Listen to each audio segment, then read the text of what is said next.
Welcome to the Therapist Connect podcast. Dr. Peter Blundell interviews therapists about their work and experiences within the therapist community. Hello and welcome to this episode of the Therapist Connect podcast. My name's Dr. Peter Blundell and today I'm interviewing Caz Binstead, who is a therapist who works in private practice. Caz is very busy as she sits on the BACP Private Practice Divisional Executive, and we are co-facilitators of Trainee Talk, which is a Twitter discussion group that happens every Monday between 2 and 3. And I'm really glad to welcome her to the podcast today. Hello, how are you doing? I'm all right, thank you. How are you? Yeah, not too bad, yeah. So, should we crack on with some questions? Let's go for it, yeah. It's weird this bit, because we're normally used to chatting and then it goes a bit formal, isn't it? It's really weird. It's a bit. Well, my first question then was going to ask you, because you mentioned you wanted to talk about this a little bit. So, why did you decide that you wanted to become a therapist in the first place? Kind of what drew you to this as a profession? Yeah, so it's quite interesting because I don't think I ever would have found therapy at all had I just kind of, if I think about my upbringing and the way my life was going. Yeah, so it's well, they always say, you know, things happen in life and there's always like difficult things maybe, but then there's good stuff that comes out of it. And certainly one of the good things that came out of what was a very, very difficult event that happened to me in my 20s was the discovery of therapy. First of all, going to therapy, and then ultimately deciding to become a therapist. And it was a very traumatic incident, of which I'm thankful to be alive for. I think when I first went into therapy, it was kind of a bit alien to me, but the more that I went along with my own process and my own development, and the more that I thought about previous study that I'd done and how it kind of fitted in with philosophy and religion and kind of how you look at the world, how human beings look at the world. I thought, yeah, you know, this is something I'm interested in. I guess it really, really feeds into my work now. Yeah, I'm just interested in human beings. I love my work. I'm one of those therapists who will happily go kind of talk about how much I love my work. You know, I do a very full practice and I'm happy with that, even though I do lots of other things. I know some people kind of will take on lots of other things and then as a result may see, you know, less clients or maybe not see clients at all. But for me, that's not really part of my understanding of what it is to be a therapist.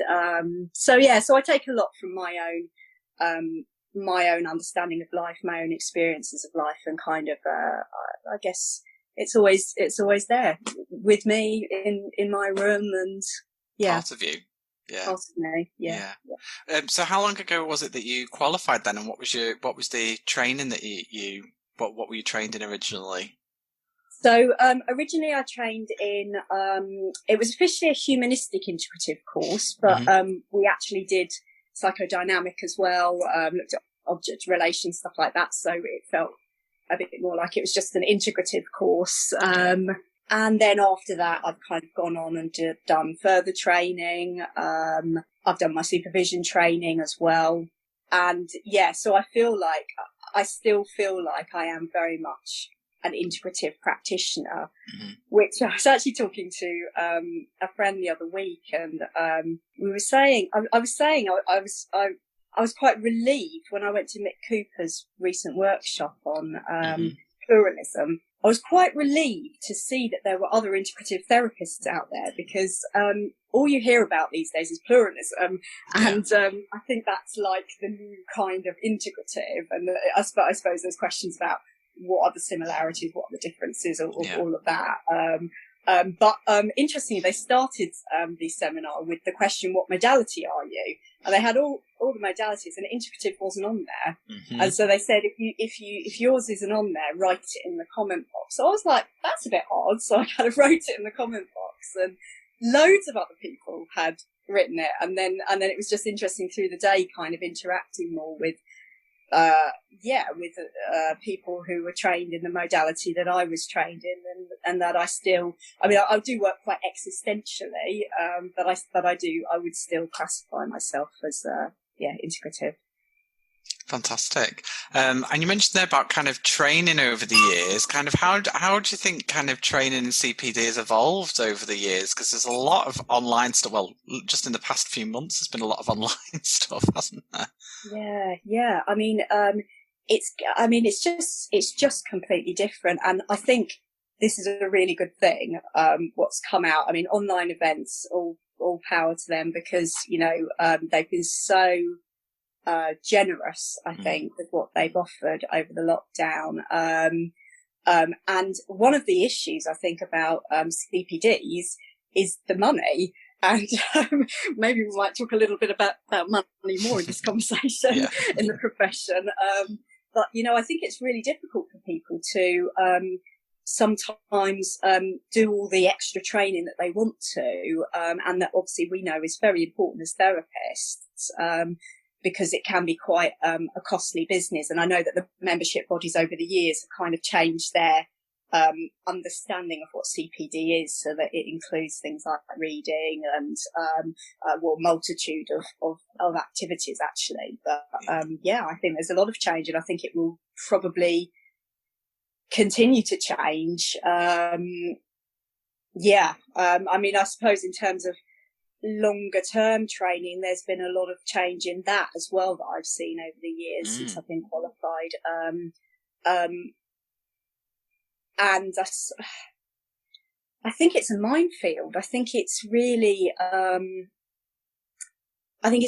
difficult maybe for people coming into the profession to know where to start with what they need to do to train. I think it's a good thing that there's many more universities now offering counselling and psychotherapy courses, which I think has grown over the years. I think it was probably much more kind of private colleges and stuff.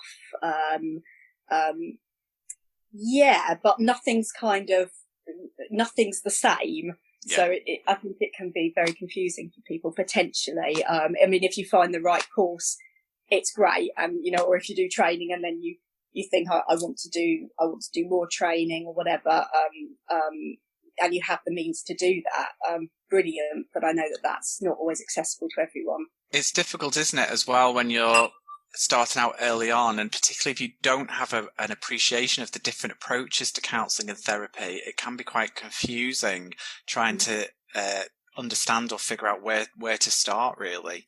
I think it would be quite challenging. Yeah, definitely. I agree.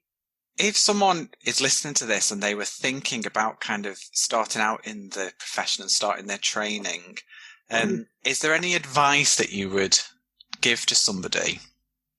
What advice would I give to them? I'd say make sure you do your research in terms of your course. Talk to other therapists. That would be something I would say. Join Therapists Connect. Perfect answer. Shout out there to Therapists Connect. Because actually you'll learn more from therapists than you might kind of reading about stuff. For example, like BACP accredited courses. I did a BACP accredited course, and I remember when I searched for courses, that was quite important that I did that, because I read that the BACP was the main body, and I'd read somewhere that's what you need to do. And I think it is important, but also we do know as therapists that actually there's no difference. Well, there is one difference, which is that if you do a BACP accredited course, you don't have to do certificate of proficiency exam if you want to be BACP registered. But apart from that, there's very little difference actually. I think if you talk to therapists, you can get a better understanding of that. I think also to have a understanding of the kind of the realities of the profession, and by that I mean that this is a wonderful, wonderful career. I consider myself to be extremely lucky.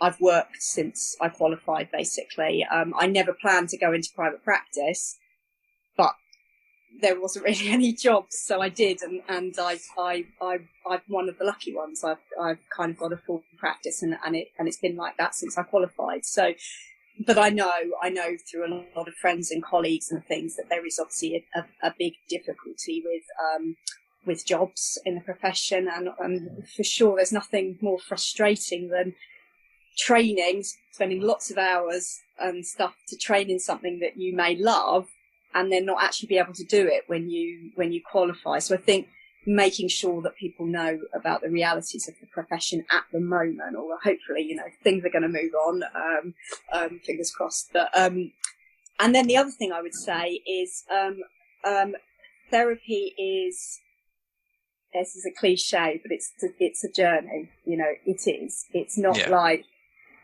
you have your therapy, you do your however many hours of therapy that you have to do in your course, and then you're all sorted and ready to go out and, I don't know, tell people how to live or be like a mighty sage or something. Yeah. You are learning all the time. And I would say personal therapy, for me, it's a really, really important part of therapy training. And also, many qualified therapists spend their life dipping in and out of therapy when they need it themselves. And I think that's very, very important for many reasons. I mean, I think if we're sitting with clients and we're asking them to do things that maybe we've not experienced ourselves or we're not doing ourselves, I don't know what I think about that. But also it's about being a human being living in this life. And we are going to have things that are going to come up. And I mean, it's amazing when you first qualify. It's amazing and scary, but when you first qualify, because you just learn so much about yourself. And even when you kind of think, I've done all that work on myself, I know who I am, I know all that stuff from the past that's affected me and all of that. Actually, then you go on and then you get a client and you suddenly think, okay, what's this? Or, so I would say make sure you take into account, the importance of that. And, again, I know in reality there are barriers to that, which again are financial, but, I think, it is, in the ways that supervision it is kind of a necessary part, particularly for trainees. Yeah, and it's key, isn't it? And also, like you were saying there is so many occasions I can think of where things surprise you, in terms of things that you need to explore in your own personal therapy, things that you weren't expecting, and you never know how you're going to react to something. And there's always opportunity for more growth and development, isn't there, throughout your whole career as a therapist? It's an ongoing journey, as you say. We've touched on this a little bit, but because I think I know what your answer might be to this, but what are the kind of challenges that you think that we face as therapists, or that you've maybe faced as a therapist coming into the profession?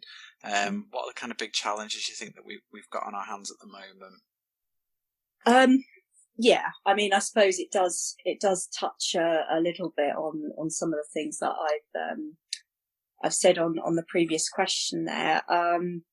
It's funny because I work in a top floor in a building when I am working in my consulting room, and I go in and I work quite late, and I kind of sit with my clients, and I'm just like, it's just me and the client, and I'm listening to them, and I'm listening to what it means to be a human being, and then finding meaning and everything, and I'm so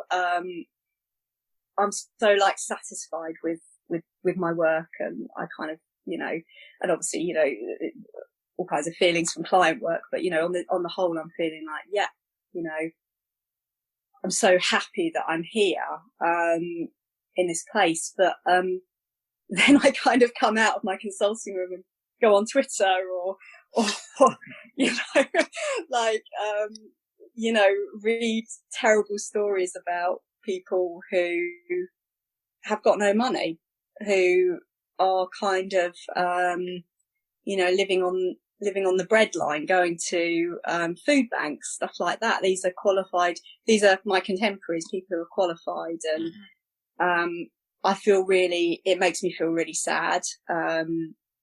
And I think that we absolutely have to be taking that on as a profession.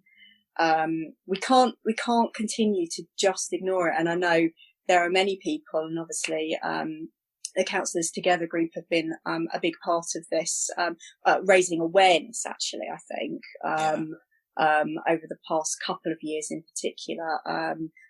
And I think it's about, you know, kind of recognising that people who spend money training and putting so many hours, you and I both know how many hours students put into their training, that they are qualified, and they do deserve to be kind of given a chance to work.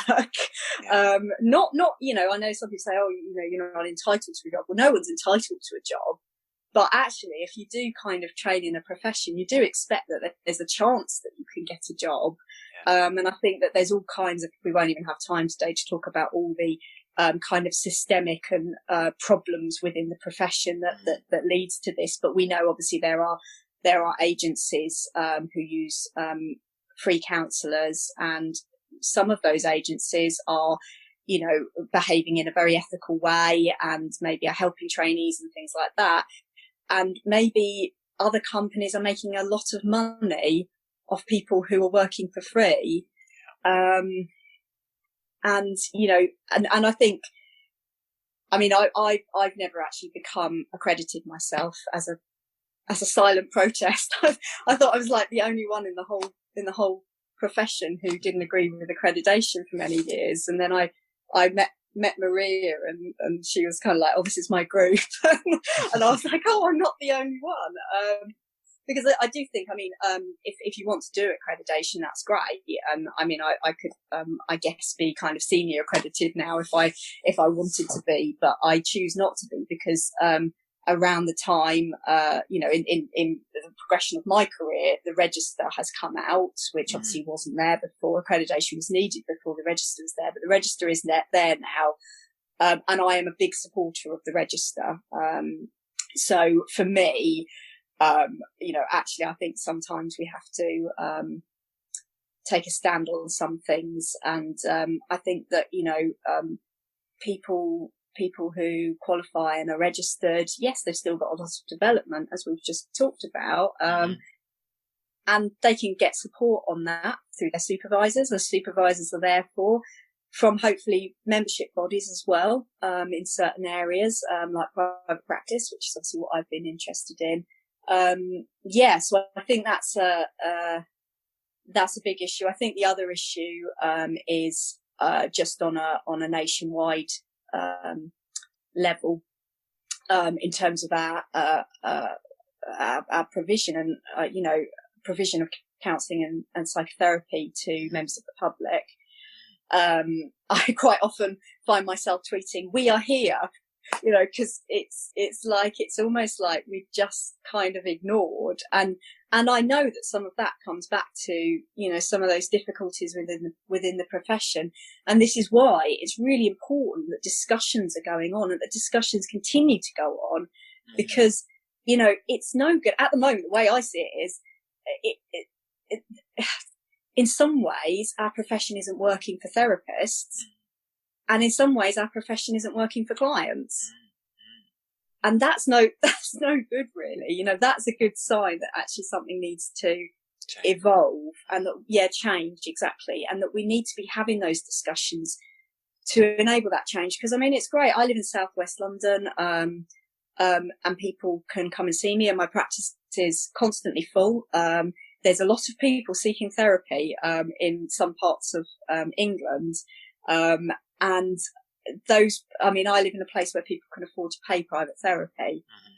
So in a way that helps me as, maintain my own living and do what I love doing. And it also helps those people who, maybe, I mean, at one point in Lambeth here, the NHS waiting list was about 6 months, I think. I think I'm right in that. I know that it can be, Wandsworth is much less, but, and again, that can differ from place to place. But if you need mental health help, you kind of need it straight away, and it needs to be available. Absolutely. And I think that's one of the difficulties. And I think with frustration for me is trying to make sure that actually as a group of people, therapists are engaged together and talking about some of these issues, and that actually you can make a difference. If we all work together, actually we can create change within the profession, but it means people need to be engaged in those discussions and kind of trying to make a difference. And I'm glad that some of these groups on social media that have been set up now are kind of helping people to access those discussions a lot more, so that people could be a bit more educated about the different situations that counselling faces over the next few years. Definitely, yeah, completely agree with everything you say. So there's some of the challenges. What about some of the rewards then that you feel that you that you have as a therapist? What have some of those been for you? Well, I mean, as I've said, I love my job, so you can't ask. That's a good starting point. Not everybody loves their job, that's so true. A good place to start. But I think it's very rewarding for me, having just worked pretty much full time in my practice, sitting with people who are human beings like me and struggling, and it's quite something, actually. I think the work that we do, some of those people won't have talked to anybody before maybe about things, so to just be able to kind of hear another person and help them work out whatever it is they need to work out, about what's going on for them, and to really just see life. I mean, you can categorize things. You can say, people have issues with or difficulties with anxiety or depression, and I mean, I tend to think I'm kind of a bit in both camps. I don't think it's I don't really agree with the whole kind of that's your word, and let's work on depression or whatever. But I do think that they can be quite useful in describing what someone is going through, and actually sometimes for clients they like to have that description. It helps them to have that description. But also, it's just that life is happening, and whether it's something that's happened a while ago that's maybe been buried, whether it's a bereavement. One of the I kind of work with I work a lot with people with high levels of anxiety and difficulty with their self-esteem, and also with bereavement. They're my kind of main areas. I mean, I've worked with everything, but that's what I like to work with. These things happen, and sometimes it takes people completely unawares, and they might say, I didn't think I'd be here. And I think one of the really good things is, although maybe the provision isn't there, one thing that is changing in society is less stigma around seeking therapy. It's great that people will come. I see a lot of people in their 20s and 30s, and they'll say, "Oh, my friend recommended that I came," or whatever, and many more men as well. Which I think is. I just think it's really, really important that it can be something that is, it's just seen as okay, just seen as like a part of life. And why wouldn't you, in the same way that you kind of exercise, why wouldn't you, just be with yourself, connect with yourself and find your truth, I guess. It's interesting, isn't it, how so many more people are becoming aware of that possibility and aware that kind of therapy is out there and open to that. And as you were kind of saying before, but the real disconnect that there is there with actually the lack of jobs and employment out there for therapists and counsellors, but actually the need is, there is so many people out there who are now open to it and want to actually access that support. So it's never been more in our conscious awareness, I think, as a group of people. But there's some difficulties there in people being able to access it, I think. Yeah, definitely. Yeah. And I mean, one of the other things that I really enjoy doing is I really enjoy, I've enjoyed working with students, but I really enjoy working with newly qualified as well. Because, I think when you get to a certain place in your own career and you can give back, it's good to give back. And, I feel quite passionate about helping, people who, maybe in their latter stages of training and going into particularly, maybe private therapy or even not private therapy, but just that kind of beginning journey. Again, because when you're in supervision, you're a therapist. And also, you're a person and you're trying to work out your identity as a therapist and how the person comes out there as well. And I think that's quite important, particularly in private practice. So I do enjoy that side of it. And I enjoy writing, about therapy and, I've really been quite excited, I suppose, over the last couple of years when I've just been doing a lot more of other things alongside my clinical work. And, that's felt very rewarding as well. And every time I've spoken to you before now, you're always so passionate about them all as well. Everything's you're really into it all. I think it's fantastic. One of the things that get some hobbies right. Is that what you're saying? I'm the same. I totally understand workaholic. There's always a project on the go. Yes, you're the same. I am, so I can totally relate. It's probably why we got on so well, I think.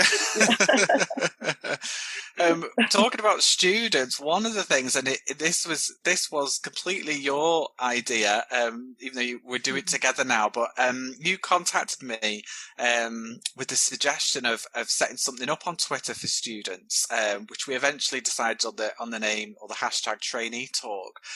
For anyone who's listening, do you want to kind of maybe explain what that is and how people can get involved with that?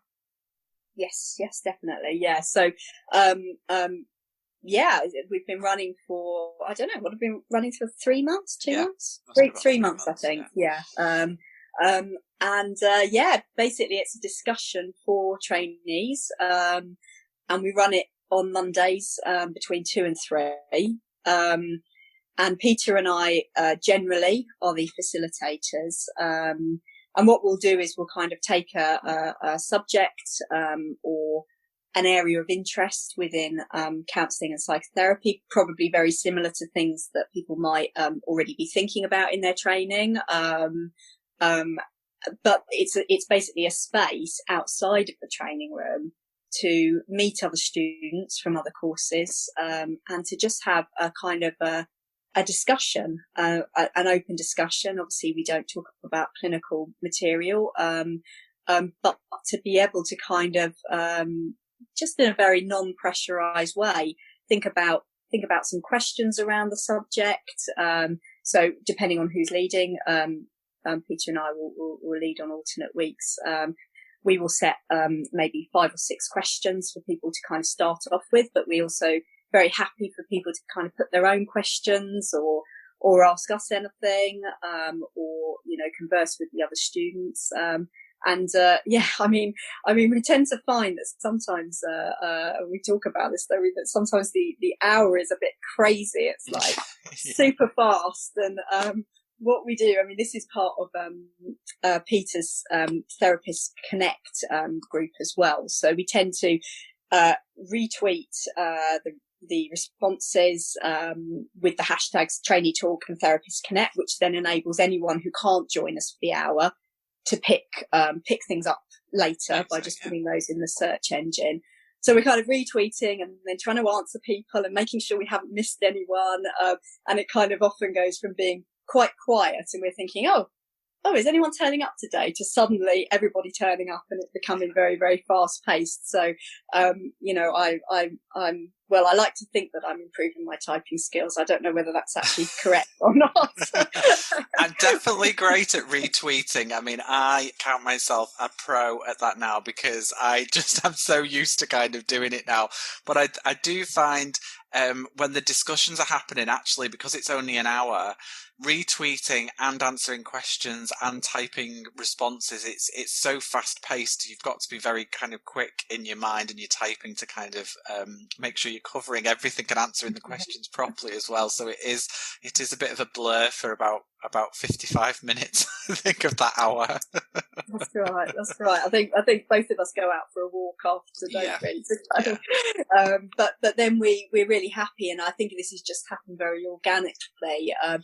That the rest of Therapists Connect kind of then join in the discussion after the hour.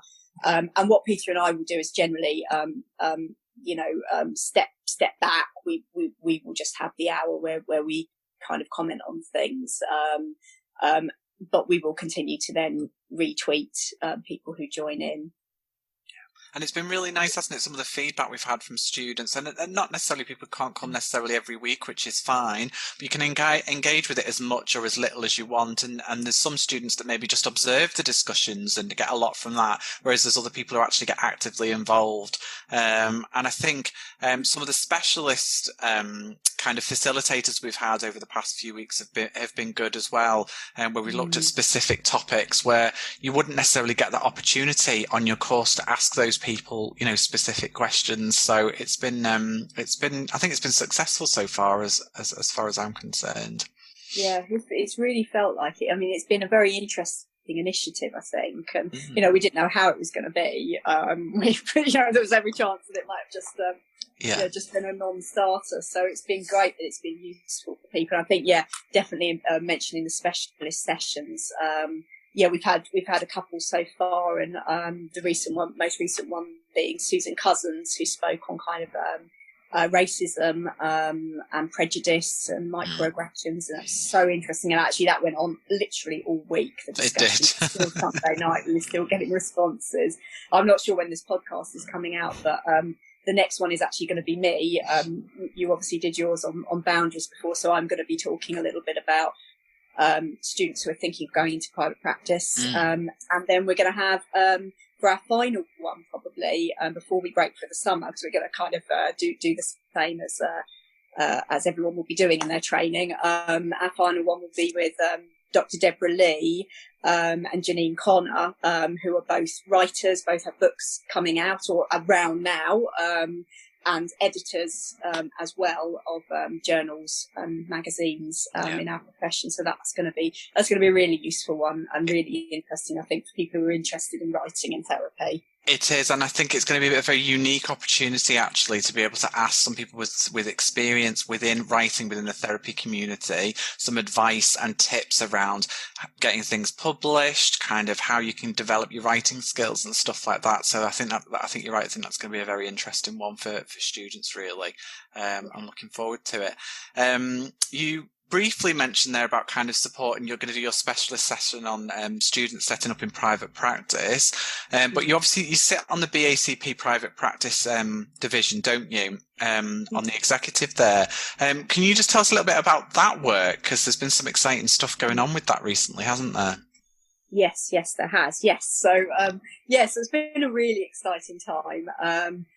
It's slightly threw everything up in the air with COVID, because we were working on this project, and the likelihood is it actually wouldn't have been launched now. It would have been launched later in the year. But we kind of recognised that private practitioners are in some way, have been having a tough time, and so we wanted to kind of launch to help with what we had so far. But my whole reason, really, well, there were two reasons for me joining the executive. One is because, I guess because of some of the things we've talked about today, I've had some frustrations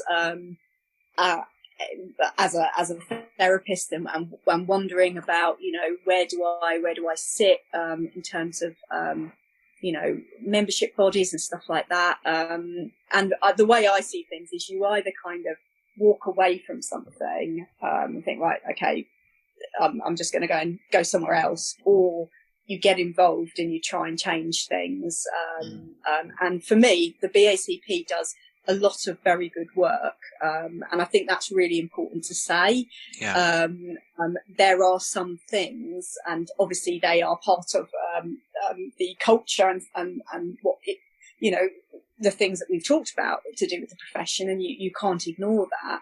But they have a lot of good stuff, and they have really a lot of good people working. I mean, some of the people I work at kind of, in membership and events, and I don't want to kind of miss anyone out, but those kind of levels of the people doing the work, and a lot of them maybe aren't therapists themselves, and a lot of them really genuinely care. And it's quite known within BACP that there are some things like I'm quite I'm skeptical. And it's quite nice for me to just be able to be myself within there, but to also say, actually at the end of the day, there's 52,000 members here, and I think it's good to be able to try and provide something. So this is why I joined the private practice executive, because obviously this is my speciality area.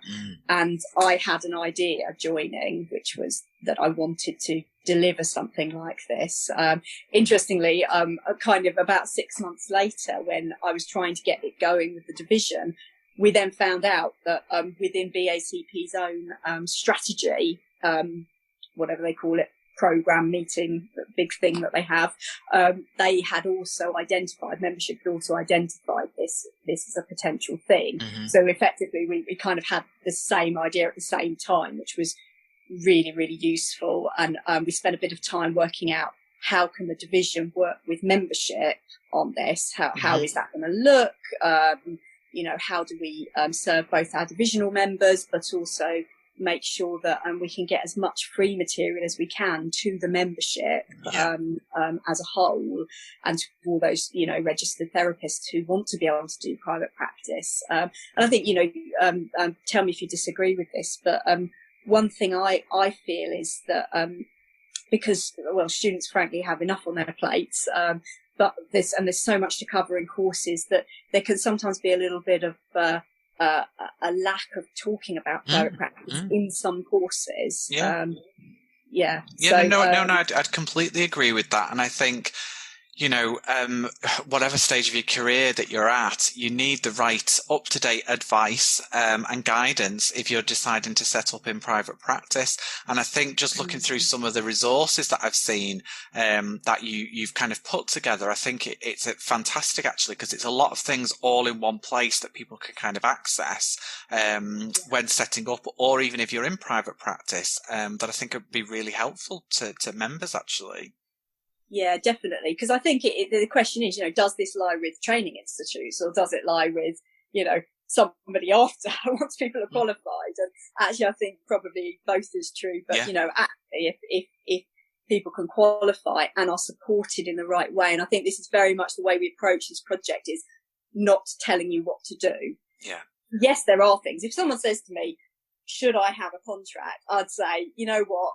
Yes. Really, it's a good idea to have a contract. So maybe on things like that, it's kind of strong persuasion. But other than that, I think it's about allowing people on their journey to be able to really think about and reflect on themselves, and to use the documentation as a way of doing that, and as a way of self-learning. And if they need more help in certain areas, they can go in those certain areas. And you're right, we've kind of got the categories and stuff. There's going to be a whole bunch of new resources. I've kind of identified what's missing. I'm going to be writing a lot of those resources, and then some of them are going to be written in-house. So hopefully we're going to, really cover all the areas that need to be covered.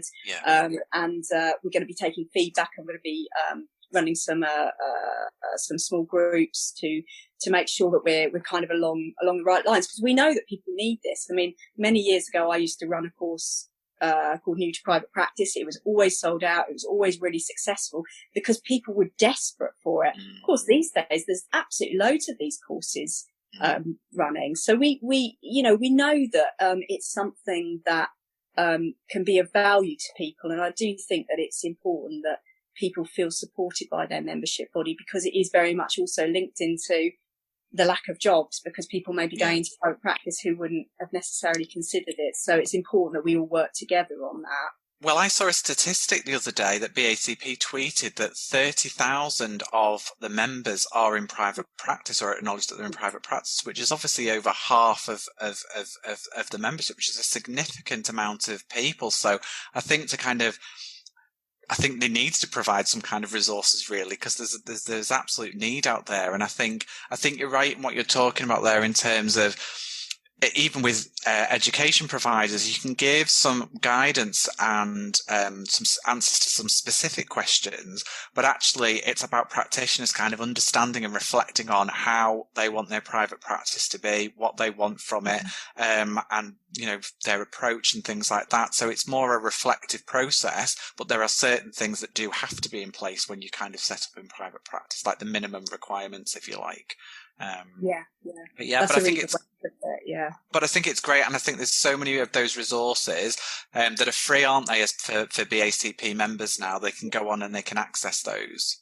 Yes, absolutely. Yeah, actually 80% of the current resources are free. Brilliant. So all you have to do is go on. I haven't got the actual. I should have had the website. It's okay. We can put a link. We can put a link to it when we. Thank you. Peter's going to put a link. So click on that link, and then it's all there, and you can kind of we've got 4 sections. So you can go into whatever sections, and work at it at your pace. It might feel like there's a lot there, and there will be even more there, but that's fine. It's meant to be a kind of a gradual thing for people to work through. Brilliant. That's fantastic. And talking about something else, which I think is really positive for counsellors and psychotherapists at the moment, is we've got National Counsellors Day coming up. Do you want to tell us a little bit about that? It's the second one? Am I right in saying it's the second, or is it the third? It's the second one. Second one, right? Yeah. Yeah. So this is obviously run by CT UK Counsellors Together, it ran last year. I was very fortunate to be there at the first one, and it ran in Lincoln last year. I think the purpose of it, I don't want to kind of speak for Maria here, but I think the purpose of it is twofold. So first of all, to talk about some of the issues that we've touched on a little bit today, and obviously that fit with their group's aims and mission statement and all that. But secondly, to celebrate counsellors, I'm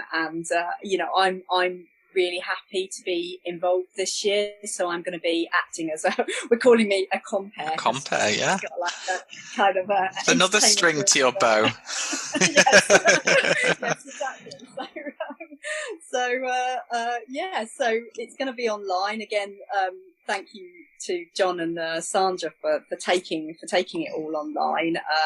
I've got no idea really how it's going to run, because I haven't talked to anyone about technicalities yet. So hopefully someone's going to just sit on Zoom and it will be fine. But we've got there's some fantastic speakers. I've seen a couple of the speakers before, like Elizabeth Cotton, who talks on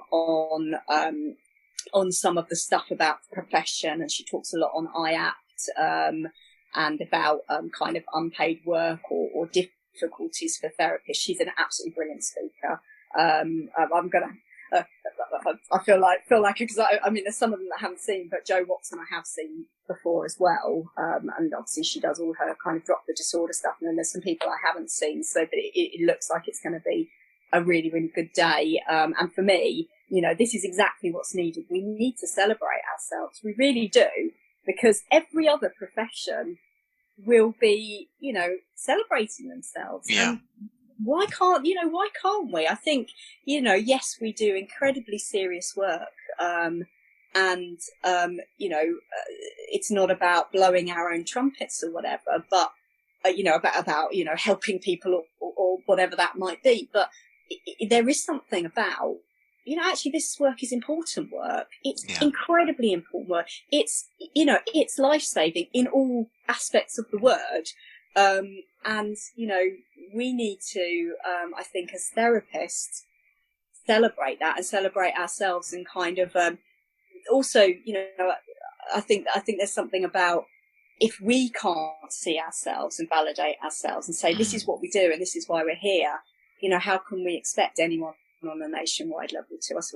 For me, it forms part of that, and and it's a good excuse to have cake. So exactly, and I think it feeds into that whole idea of connecting with each other as well, and recognizing and acknowledging the work that we all do. And I think it's another event that can help us bring us all together, really, and kind of, as you say, celebrate what we do and what we do well. And I think there's nothing wrong with that, is there?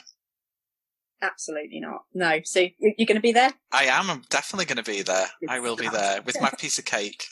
Yes, it's good. So that kind of brings us to the end, really. But I suppose my last question is really, what is next on the cards for you? What are your kind of hopes for the future then, in terms of the profession, and what projects have you got on the go? Well, I mean, as I say, hopes for the profession, just continual evolution. Lots of talking, lots of debates, lots of, talking collaboratively. Collaboration, I think, is a really big part of this. So, I really want to be part of that. And I hope, we can get things going and really make things work. I mean, this recent petition that has been put out in terms of, utilising therapists in COVID, which I think has got over 10,000 signatures. That's a really good start to that. So I'm really hoping that it can work better for therapists and clients alike. And then for me, I'm going to obviously be focusing a lot on this private practice project. So I expect that will kind of form a lot of this year, but I'm hoping. I'm very, very early stages, kind of thinking about a book. So I'm not going to say much more about that at the moment. We're in early stages. And I feel like, this is I'm in a good place. I'm at kind of a good age, really, to have enough time left in my career to do lots of things. But I've got enough experience behind me to be able to explore some of those things. I am thinking at some point that I will be doing a PhD, and the likelihood is I will be doing probably something interdisciplinarian.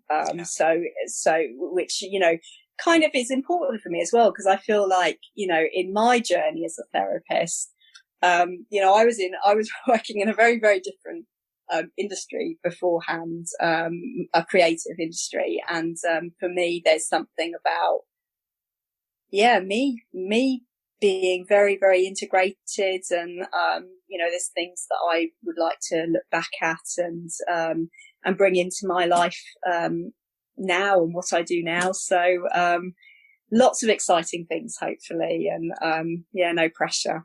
Just going along and continuing to do my work, and hopefully be useful for people. I think there's no doubt about that, Caz, about being useful. Good to know.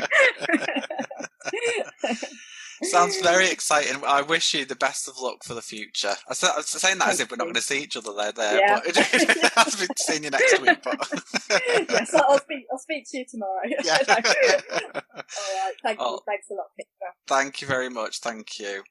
Thank you for listening to the Therapist Connect podcast. Go to www.therapist-connect.com for more discussions and debates.